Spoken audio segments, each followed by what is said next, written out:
커피 한 잔 괜찮으세요? 아파트 위층에 사는 여자의 집을 얼떨결에 방문하게 되었어요. 하얀 민소매 차림에 꽉 낀 청바지를 입고 있었던 그녀의 모습은 남자로서의 본능을 깨우기에 충분했습니다. 둘만 있었던 우리는 오묘한 분위기 속에서 서로의 체온을 섞기 시작했어요. 하지만 그 뒤로 일어난 일이 저를 너무 힘들게 했습니다. 이 뒤에 이야기 시작 전 구독과 좋아요, 알림 설정 눌러주시고 여러분의 생각을 댓글로 남겨주세요. 저는 조규찬입니다. 63세죠. 은행에서 정년 퇴직한 지 벌써 1년이 흘렀죠. 37년간 매일 아침 7시에 일어나 출근했는데 이제는 그럴 필요가 없습니다. 처음엔 자유로웠어요. 하지만 지금은 매일이 똑같아요. 아침 9시 아내 선자가 병원 청소 일을 나갑니다. 당신 오늘도 집에만 있을 거야? 매일 듣는 말이에요. 저는 대답하지 못하고 고개를 돌렸습니다. 선자는 한숨을 쉬며 현관문을 닫았죠. 선자는 새벽 6시에 일어나 병원으로 향합니다. 하루 종일 병동 바닥을 닦고 화장실 청소를 하고 때로는 환자들의 구토물까지 치워야 해요. 60세가 넘은 나이에 말입니다. 그래도 우리 생계를 위해서 묵묵히 일하고 있어요. 저는 거실 소파에 앉아 TV를 켭니다. 아침 드라마, 뉴스, 예능 프로그램이 하루 종일 흘러가요. 점심때가 되면 라면을 끓여 먹고 오후엔 다시 소파에 앉습니다. 이런 일상이 매일 반복되죠. 그날 오후 3시쯤이었어요. 몸이 무거워서 운동이라도 해야겠다 싶어 운동복으로 갈아입었습니다. 엘리베이터를 기다리는데 문이 열렸어요. 그 안에 한 여자분이 서 계셨습니다. 온몸을 감싸는 검정 레깅스가 다리 라인을 그대로 드러냈어요. 회색 민소매 티셔츠는 어깨와 팔의 곡선을 자연스럽게 보여주었고요. 어깨에 맨 작은 스포츠백까지 묘하게 여성스러워 보였습니다. 단정한 얼굴에 목선까지 드러나는 짧은 머리가 오히려 더 매력적으로 느껴졌죠. 안녕하세요. 그분이 먼저 인사를 건네셨어요. 환한 미소와 함께요. 702호예요. 제가 사는 곳이 602호니까 바로 윗집이네요. 몇 년째 같은 건물에 살면서도 처음 만나는 이웃이었습니다. 아, 네. 안녕하세요. 602호입니다. 엘리베이터 안 좁은 공간에서 은은한 향수 냄새가 났어요. 하지만 이상하게 심장이 빨리 뛰었습니다. 언제부터인지 잊고 있던 감정이었어요. 1층에 도착해서 문이 열렸을 때 그분이 다시 웃으며 말했습니다. 운동 다녀오세요. 그렇게 평범한 인사였는데 왜 그렇게 가슴이 두근거렸을까요? 집으로 돌아와서도 계속 그 미소가 떠올랐습니다. 오랫동안 느끼지 못했던 떨림이었어요. 그날 밤 선자가 퇴근해서 돌아왔을 때 저는 여전히 소파에 앉아 있었습니다. 저녁은 했어? 아직이요. 그럼 뭐 했어? 하루 종일? 저는 대답할 말이 없었어요. 하지만 그날은 조금 달랐습니다. 처음으로 제 일상에 작은 균열이 생긴 느낌이었거든요. 며칠이 지났습니다. 아침에 선자가 병원으로 떠난 후 저는 베란다로 나가 빨래를 걷고 있었어요. 바람이 제법 불던 날이었거든요. 그런데 빨래 사이에서 뭔가 이상한 걸 발견했습니다. 빨간색 팬티 한 장이 빨래줄에 걸려 있었어요. 분명히 우리 집 것은 아니었습니다. 얇고 부드러운 실크 재질의 섬세한 레이스가 달린 고급스러운 속옷이었어요. 선자가 입는 것과는 전혀 다른 스타일이었죠. 바람에 날아온 게 틀림없었습니다. 아마 윗집에서 떨어진 것 같았어요. 702호, 며칠 전 엘리베이터에서 만났던 그분 말입니다. 어떻게 해야 할지 한참을 고민했어요. 그냥 두고 갈 수도 없고 그렇다고 모른 척 할 수도 없었습니다. 결국 조심스럽게 비닐봉지에 담았어요. 손에 닿는 촉감이 묘하게 부드러웠습니다. 가슴이 다시 두근거리기 시작했죠. 엘리베이터를 타고 7층으로 올라갔습니다. 702호 문 앞에서 한참을 망설였어요. 초인종을 누르기가 어색했거든요. 이런 걸 들고 찾아온다는 게 말입니다. 네, 누구세요? 문 너머로 목소리가 들렸어요. 아래층 602호 조규찬입니다. 문이 열렸을 때 저는 잠시 말을 잃었습니다. 그분은 집안에서 편한 차림을 하고 계셨거든요. 하얀 민소매 슬립 위에 얇은 니트 가디건을 걸치고 아래로는 몸에 딱 맞는 청바지를 입고 계셨어요. 어깨 라인이 고스란히 드러나는 슬립 차림의 가디건만 살짝 걸쳐져 있었고 꽉 낀 청바지가 다리와 엉덩이 라인을 선명하게 드러내고 있었죠. 어머, 무슨 일이세요? 저는 비닐봉지를 내밀었습니다. 이게 저희 베란다에 바람에 날려서 떨어졌는데요. 그분의 얼굴이 순간 빨갛게 달아올랐어요. 어머나, 정말 죄송해요. 바람에 날아간 모양이에요. 당황한 표정으로 비닐봉지를 받아들였습니다. 괜찮습니다. 이런 일은 종종 있는 거죠. 그런데 그분이 갑자기 말했어요. 커피 한 잔. 괜찮으세요? 이렇게 민망한 일로 찾아와 주셔서 감사해서요. 저는 잠시 망설였습니다. 집에 가면 또 텅 빈 거실이 기다리고 있을 거였어요. 네, 그럼 잠시만. 거실은 깔끔하게 정리되어 있었습니다. 은은한 향초 냄새가 났고 햇살이 창문을 통해 부드럽게 들어오고 있었어요. 소파에 앉으니 그분이 주방으로 가서 커피를 내려주셨습니다. 가디건이 움직일 때마다 슬립의 얇은 어깨끈이 보였다, 사라졌다 했어요. 저는 괜히 다른 곳을 쳐다보려 했지만 자꾸만 시선이 그쪽으로 향했습니다. 이런 제 자신이 당황스러웠어요. 설탕 넣어드릴까요? 아니요, 블랙으로 마셔요. 저도 블랙을 좋아해요. 원래 맛을 느낄 수 있잖아요. 따뜻한 커피를 마시며 조심스럽게 대화를 나눴습니다. 이런 평범한 순간이 이렇게 떨릴 줄 몰랐어요. 몇 년 만에 느끼는 설렘이었거든요. 그로부터 사흘 정도 지났을까요? 운동을 마치고 돌아오는 길에 엘리베이터에서 다시 만났습니다. 이번에는 그분이 먼저 말을 걸어왔어요. 안녕하세요. 그때는 정말 감사했어요.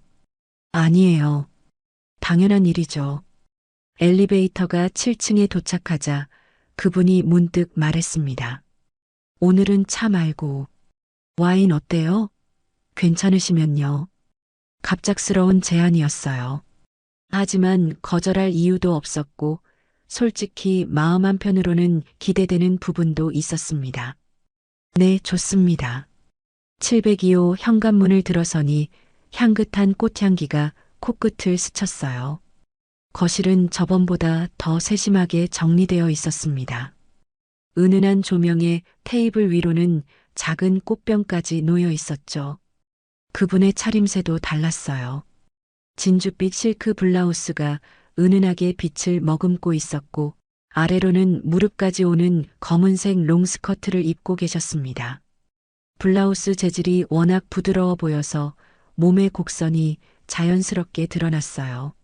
앉으세요. 와인 준비할게요. 주방에서 와인병과 잔을 가져오는 모습을 바라봤습니다. 스커트가 걸을 때마다 우아하게 흔들렸어요. 뒷모습만 봐도 왜 이렇게 가슴이 뛰는지 모르겠더라고요. 이런 건 혼자 마시면 맛이 없잖아요. 붉은 와인이 잔에 따라지는 소리가 조용한 거실에 울렸습니다. 첫 모금을 마시니 목 안으로 따뜻함이 퍼져갔어요. 그리고 자연스럽게 대화가 시작됐습니다. 평소에 운동 자주 하세요? 요즘 시작했어요. 집에만 있으니까 몸이 무거워져서요. 저도 그래요. 혼자 있는 시간이 많다 보니까요. 조금씩 마음의 문이 열리는 느낌이었어요. 와인 때문인지 아니면 그분의 따뜻한 미소 때문인지 긴장이 풀리기 시작했습니다. 남편분은 어떻게 지내세요? 일로 바빠요. 저도 나름 일이 있고요. 서로의 외로움을 조심스럽게 건드리는 대화였어요. 직접적으로 말하지는 않았지만 둘 다 비슷한 상황이라는 걸 알 수 있었죠. 두 번째 잔을 마실 즈음 그분이 말했습니다. 누군가랑 이렇게 마주 앉은 게 몇 달 만인지 몰라요. 목소리에 쓸쓸함이 묻어났어요. 저도 마찬가지였거든요. 선자와 마주 앉아 대화를 나눈 게 언제였는지 기억도 나지 않았으니까요. 저도 그래요. 이렇게 편하게 이야기하는 게 오랜만이에요. 그때 그분이 테이블 너머로 손을 뻗었습니다. 제 손등을 조심스럽게 덮었어요. 따뜻하고 부드러운 손이었습니다. 저는 피하지 않았어요. 오히려 그 온기가 좋았습니다. 몇 년 만에 느끼는 따뜻한 접촉이었거든요. 가슴이 뛰었지만 불편하지 않았어요. 고마워요. 이렇게 시간 내어주셔서 저야말로요. 그렇게 우리는 조용히 와인을 마시며 서로의 온기를 나눴습니다. 그날 밤이 이렇게 특별해질 줄은 몰랐어요. 그날은 특별한 날이었습니다. 선자가 오후 늦게 나가는 날이었거든요. 병원에서 야간 근무 교육이 있다고 했어요. 저는 혼자 집에 있다가 문득 윗집 생각이 났습니다. 망설이다가 전화를 걸었어요. 혹시 집에 계세요? 네, 있어요. 올라오실래요? 목소리가 평소보다 부드러웠습니다. 엘리베이터를 타고 올라가는 동안 가슴이 두근거렸어요. 왜 이렇게 설레는지 모르겠더라고요. 702호 문이 열렸을 때 저는 깜짝 놀랐습니다. 그분은 얇은 실크 슬립만 입고 계셨거든요. 어깨끈이 가늘게 어깨를 감싸고 있었고 무릎 위까지 오는 길이었어요. 실크 재질이 몸의 곡선을 자연스럽게 따라 흘러내렸습니다. 너무 더워서요. 민망하지 않으세요? 오히려 제가 더 당황했어요. 아니요, 괜찮습니다. 거실에는 잔잔한 음악이 흘러나오고 있었어요. 커튼 사이로 오후 햇살이 은은하게 비쳐 들어왔습니다. 그 빛 속에서 그분의 모습이 더욱 아름다워 보였어요. 커피 드실까요? 네, 감사합니다. 그분이 주방으로 가는 뒷모습을 바라봤습니다. 실크 슬립이 걸음에 맞춰 부드럽게 움직였어요. 저는 소파에 앉아 심장 박동을 진정시키려 했지만 쉽지 않았습니다. 커피를 가져다 주시고는 제 옆에 앉으셨어요. 평소보다 가까운 거리였습니다. 은은한 향수 냄새와 함께 체온이 느껴졌어요. 요즘 어떻게 지내세요? 그냥 평범하게요. 선자가 일하러 나가면 혼자 있는 시간이 많아서요. 저도 그래요. 혼자 있으면 시간이 너무 천천히 가는 것 같아요. 대화를 나누다 보니 자연스럽게 서로의 외로움을 토로하게 됐습니다. 그분도 남편과 대화가 줄어들었다고 하더라고요. 오늘만큼은 그분이 조용히 말했습니다. 혼자가 아니었으면 좋겠어요. 그러더니 소파에서 일어나 제 옆으로 더 가까이 다가왔어요. 실크 슬립의 어깨끈이 살짝 흘러내려 있었습니다. 숨소리까지 들릴 만큼 가까운 거리였어요. 제 눈을 바라보며 천천히 고개를 기울였습니다. 저도 모르게 그분의 얼굴에 손을 갖다 댔어요. 부드럽고 따뜻한 뺨이었습니다. 첫 입맞춤은 조심스러웠어요. 마치 깨질 것 같은 꽃잎을 만지는 것처럼요. 떨렸지만 따뜻했습니다. 몇 년 만에 느끼는 설렘이었거든요. 괜찮아요? 그분이 속삭였습니다. 네. 두 번째 입맞춤은 첫 번째보다 더 진했어요. 서로의 체온을 느낄 수 있었습니다. 그분의 손이 제 어깨에 올려졌고 저는 그분의 허리를 감쌌어요. 안방으로 갈까요? 그분이 조심스럽게 물었습니다. 저는 고개를 끄덕였어요. 함께 일어나 안방으로 향했습니다. 오후 햇살이 침실까지 따라 들어왔어요. 그 순간 저는 오랫동안 잃어버렸던 무언가를 되찾은 기분이었습니다. 남자로서의 자존감, 누군가에게 필요한 존재라는 느낌 말이에요. 정년퇴직 후 잃어버렸던 자신감이 서서히 돌아오는 것 같았습니다. 그날도 평소와 다름없이 702호에 올라갔습니다. 선자는 아침 일찍 병원으로 나갔고 저는 점심을 먹고 나서 윗집을 찾았어요. 이제는 자연스러운 일상이 되어버렸거든요. 거실에서 커피를 마시며 담소를 나누고 있었습니다. 그분은 연한 분홍색 원피스를 입고 계셨어요. 무릎까지 오는 길이에 소매도 적당히 여유로운 스타일이었죠. 평범해 보이지만 묘하게 우아한 느낌이 들었습니다. 오늘은 날씨가 참 좋네요. 그러게요. 이런 날엔 나들이라도 하고 싶어져요. 평범한 대화를 나누고 있을 때였어요. 제 핸드폰이 갑자기 울렸습니다. 모르는 번호였지만 받지 않을 수 없었어요. 여보세요? 혹시 조규찬 씨 맞으신가요? 네, 그런데요. 조선자 부인의 남편분이시죠? 저는 성모병원 응급실입니다. 순간 머릿속이 하얘졌어요. 응급실이라는 말에 온몸이 굳어버렸습니다. 부인께서 청소 작업 중 바닥에 미끄러져 허리를 다치셨습니다. 지금 응급실에 계시는데 빨리 오셔야겠어요. 전화기 너머로 시끄러운 응급실 소음이 들렸어요. 사이렌 소리, 의료진들의 급박한 목소리, 환자들의 신음소리까지 등골이 서늘해졌습니다. 지금 바로 갑니다. 전화를 끊고 일어섰는데 다리에 힘이 빠졌어요. 그분이 놀란 표정으로 물었습니다. 무슨 일이세요? 얼굴이 새하얘졌어요. 아내가 병원에 실려갔대요. 미끄러져서 허리를 다쳤다고.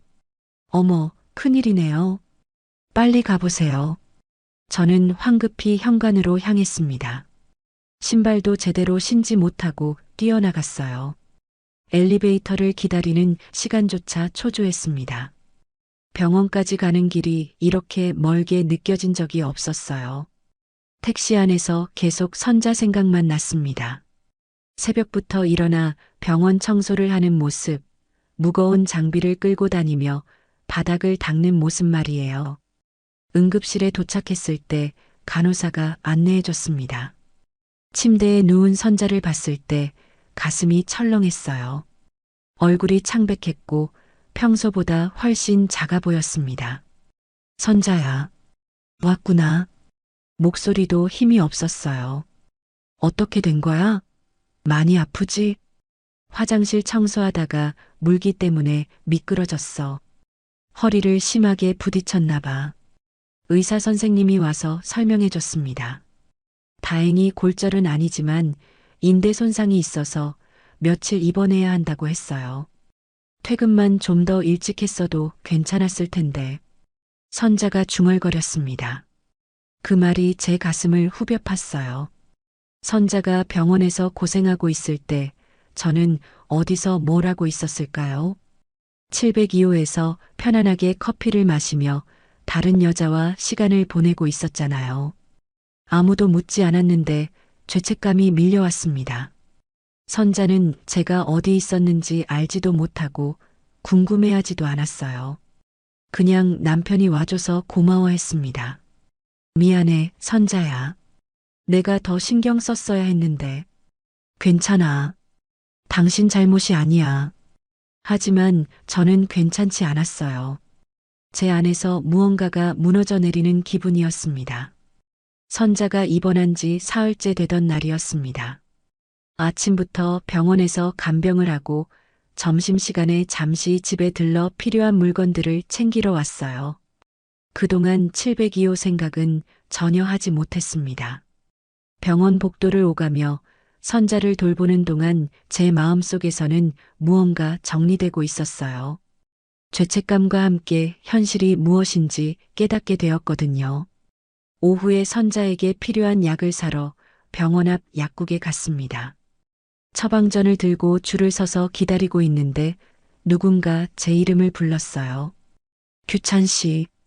돌아보니 그분이 서 계셨습니다. 하늘색 블라우스에 베이지색 팬츠를 입고 계셨어요. 평소보다 차분한 색상의 옷이었지만 여전히 단정하고 우아한 모습이었습니다. 요즘 얼굴 못 뵈서요. 혹시 무슨 일 있으세요? 걱정스러운 표정으로 물어보셨어요. 목소리에도 진심 어린 관심이 묻어났습니다. 아내가 다쳐서 병원에 입원해 있어요. 어머, 큰일이네요. 많이 다치셨어요? 허리를 다쳤는데 며칠 더 입원해야 한다고 하네요. 그분의 얼굴에 안도와 걱정이 동시에 스쳤어요. 저를 걱정해주는 마음과 함께 뭔가 아쉬운 기색도 보였습니다. 그럼 당분간 힘드시겠어요. 간병도 하시고. 네, 그럴 것 같아요. 잠시 침묵이 흘렀습니다. 서로 할 말이 있는 것 같았지만 쉽게 꺼내지 못했어요. 병원 앞이라는 장소도 그렇고 상황 자체가 어색했거든요. 혹시 시간 되시면 커피라도. 그분이 조심스럽게 제안했지만 저는 고개를 저었습니다. 이제 그만하는 게 맞는 것 같아요. 예상했던 말이었는지 그분은 크게 놀라지 않았어요. 하지만 표정이 조금 어두워졌습니다. 그동안 즐거웠어요. 정말로요. 저도 마찬가지예요. 하지만 말을 잇지 못했습니다. 어떻게 설명해야 할지 모르겠더라고요. 죄책감 때문인지, 현실 때문인지, 아니면 선자에 대한 책임감 때문인지. 내가 너무 많은 걸 바랐나 봐요. 그분이 쓸쓸하게 웃으며 말했습니다. 그 웃음 속에 아쉬움과 체념이 섞여 있었어요. 아니에요. 제가 상황을 제대로 생각하지 못했어요. 괜찮아요. 이해해요. 그분은 더 이상 붙잡으려 하지 않았습니다. 담담하게 받아들이는 모습이 오히려 더 마음 아팠어요. 그럼 이만. 네, 부인분 빨리 나으시길 바라요. 그분이 조용히 고개를 숙이고 돌아섰습니다. 길 건너편으로 걸어가는 뒷모습을 바라봤어요. 하늘색 블라우스가 오후 햇살에 부드럽게 빛났습니다. 몇 걸음 가다가 한번 뒤돌아볼까 싶었지만 끝까지 돌아보지 않으셨어요. 그 모습이 더욱 안쓰러웠습니다. 저는 그 자리에 한참을 서 있었어요. 가슴 한편이 텅 빈 것 같았지만 동시에 무언가 정리된 기분이기도 했습니다. 약국에서 약을 받고 병원으로 돌아갔습니다. 선자가 침대에 누워 창밖을 바라보고 있었어요. 약 사왔어. 고마워. 힘들지? 아니야. 괜찮아. 선자의 손을 잡았습니다. 차갑고 거칠었지만 익숙한 손이었어요. 37년을 함께한 손말입니다. 선자가 태어난 날은 비가 부슬부슬 내리는 날이었습니다. 택시에서 내려 집까지 가는 짧은 거리였지만 선자는 허리 때문에 걷기가 힘들어했어요. 제가 부축해서 천천히 걸었습니다. 괜찮아? 아프면 말해. 응, 괜찮아. 조금씩 나아지고 있어. 집에 들어서니 며칠 동안 비워뒀던 집안이 쌀쌀했어요. 선자를 소파에 앉혀놓고 난방을 틀었습니다. 그리고 무엇부터 해야 할지 생각해 봤어요. 배고프지? 뭐 해줄까? 됐어. 내가 할게. 선자가 일어나려 하자 제가 손으로 막았습니다. 아니야. 앉아 있어. 내가 할게. 주방에 가서 냉장고를 열어봤어요. 선자가 입원하기 전에 사다 놨던 재료들이 그대로 있었습니다. 된장, 두부, 파, 멸치 육수 팩까지. 사실 요리라고 할 만한 걸 해본 적이 거의 없었어요. 결혼 후 37년 동안 선자가 다 해왔거든요. 하지만 된장국 정도는 할 수 있을 것 같았습니다. 물을 끓이고 멸치 육수 팩을 넣었어요. 파를 썰고 두부도 적당한 크기로 잘랐습니다. 된장을 풀 때는 조금 서툴렀지만 그럭저럭 할만했어요. 뭔 냄새가 이렇게 좋지? 선자가 소파에서 말했습니다. 된장국 끓이고 있어. 당신이? 응, 별거 아니야. 국이 끓는 동안 밥도 했습니다. 전기밥솥이니까 어렵지 않았어요. 김치 냉장고에서 김치도 꺼내고 반찬도 몇 가지 꺼내서 상을 차렸습니다. 됐어. 와서 먹자. 선자를 부축해서 식탁까지 모셨어요. 허리가 아파서 앉기도 힘들어 했습니다. 의자를 빼고 조심스럽게 앉혀드렸죠. 당신이 요리도 하네? 선자가 신기하다는 듯 말했습니다. 그동안 너무 아무것도 안 했지. 정말 그랬어요. 정년퇴직 후 1년 동안 집에서 빈둥거리기만 했습니다. 선자가 모든 걸 다 해주는 게 당연하다고 생각했어요. 첫 숟가락을 떠서 맛을 봤는데 생각보다 괜찮았어요. 간도 적당했고 구수한 맛이 났습니다. 어때? 먹을 만해? 응, 맛있어. 정말로. 선자가 웃으며 대답했어요. 오랜만에 보는 환한 웃음이었습니다. 그동안 고생 많았어. 뭘? 당연한 거지. 아니야. 나는 집에서 놀고 있는데 너만 힘들게 일하고. 괜찮다니까. 우리 형편에 어쩔 수 없는 거잖아. 식사를 하면서 오랜만에 이런저런 이야기를 나눴어요. 병원에서 만난 사람들 이야기, 간병하면서 힘들었던 점들, 앞으로의 계획까지. 당신이 곁에 있어서 다행이야. 선자가 문득 말했습니다. 뭐가? 아플 때 혼자였으면 어쩔 뻔했어. 당신이 계속 병원에 와줘서 얼마나 든든했는지 몰라. 가슴이 뭉클했어요. 선자는 제가 어디서 뭘 하고 있었는지 모르면서도 고마워했습니다. 저녁을 먹고 나서 선자가 설거지를 하려 했지만 제가 막았어요. 앉아 있어. 내가 할게. 됐어. 이 정도는. 허리 안 좋은데 무리하지 마. 설거지를 하고 정리를 마치니 밤이 되었습니다. 선자는 소파에 앉아